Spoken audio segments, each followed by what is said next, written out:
remercier tous nos partenaires qui sont là, que je vois. Et mon adresse aussi particulière à tous ces acteurs qui ont bien voulu faire le déplacement. Je pense bien sûr à nos amis de la République démocratique du Congo, qui sont là, qui sont aussi présents parmi nous. Je pense également au Cameroun, qui est là, qui est représenté. Au Togo, je pense que, bien entendu, le Burkina Faso est là. Nous avons le Sénégal, qui invite.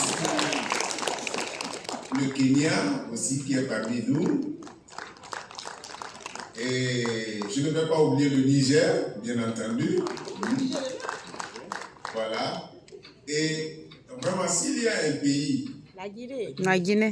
La Guinée-Conakry, qui est aussi parmi nous, qui nous a fait l'honneur de nous rejoindre. Alors, bien sûr, je ne peux pas ne pas mentionner le Mali, au risque de créer, vous savez quoi. Alors, sur une note plus sérieuse, c'est pour vous dire que ce sommet, qui est le sommet des acteurs du changement, placé sous le thème de co-créer des solutions innovantes, systémiques et durables dans les domaines de l'éducation, la formation et l'employabilité en Afrique de l'Ouest, réunit et concerne nous tous. C'est pour cela que nous nous sommes permis de mentionner et de citer ces pays qui étaient présents. Alors, mesdames et messieurs, et surtout les responsables d'organisation, en vos titres et qualités, c'est un honneur de me tenir devant vous aujourd'hui pour aborder ce thème qui résonne profondément avec les défis et les opportunités de notre époque. Nous vivons une époque de profonde transformation, une période qui redéfinit les fondements même de nos sociétés. Le monde évolue à un rythme sans précédent, porté par les avancées technologiques, la mondialisation et l'interconnectivité. Dans ce contexte, les modèles traditionnels de travail et d'éducation, basés sur la répétition et la prévisibilité, deviennent obsolètes. La valeur autrefois accordée à la maîtrise d'une seule compétence, appliquée tout au long de la vie, cède désormais la place à un besoin urgent d'adaptation, d'innovation et de contribution à un monde en perpétuel mouvement. Et pas seulement d'une question d'inégalité, mais c'est un problème plus profond et plus systémique. D'ailleurs, c'est une question de capacité à participer et à façonner l'avenir. Et d'ailleurs, je me permets de citer justement le ministre de l'Éducation nationale du Sénégal, qui justement dans son adresse a dit que c'était important que quand on parle d'inégalité, que cela menace de créer un monde non seulement divisé, mais aussi profondément dysfonctionnel et injuste. Et nous, à Ashoka, pour répondre à cela, nous disons qu'il est important de réimaginer l'éducation et redéfinir ce que signifie réussir au XXIe siècle. De fait, les enfants doivent apprendre ce que nous appelons l'empathie cognitive.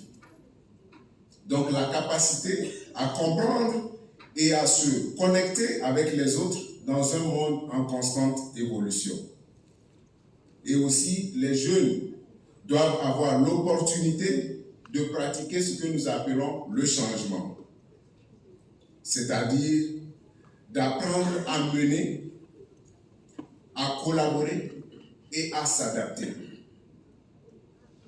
Comme nous le croyons à Ashoka, être un acteur de changement c'est la nouvelle forme d'alphabétisation.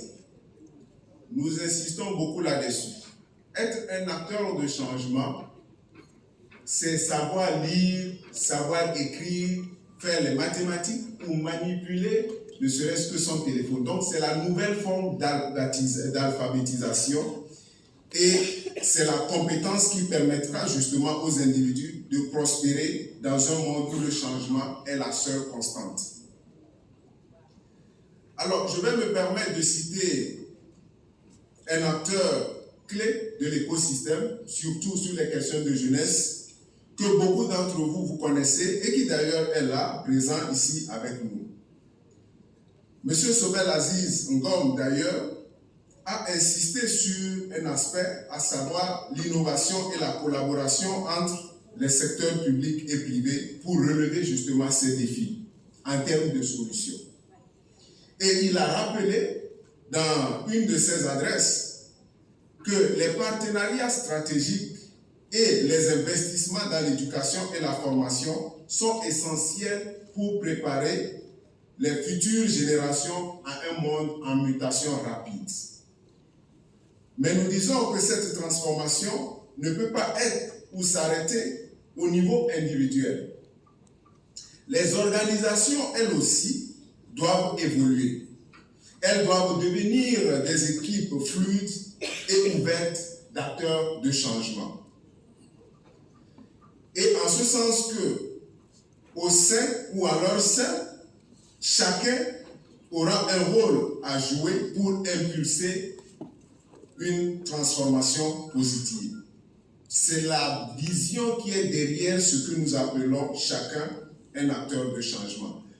Une vision qui s'aligne étroitement avec l'appel du ministre pour un système éducatif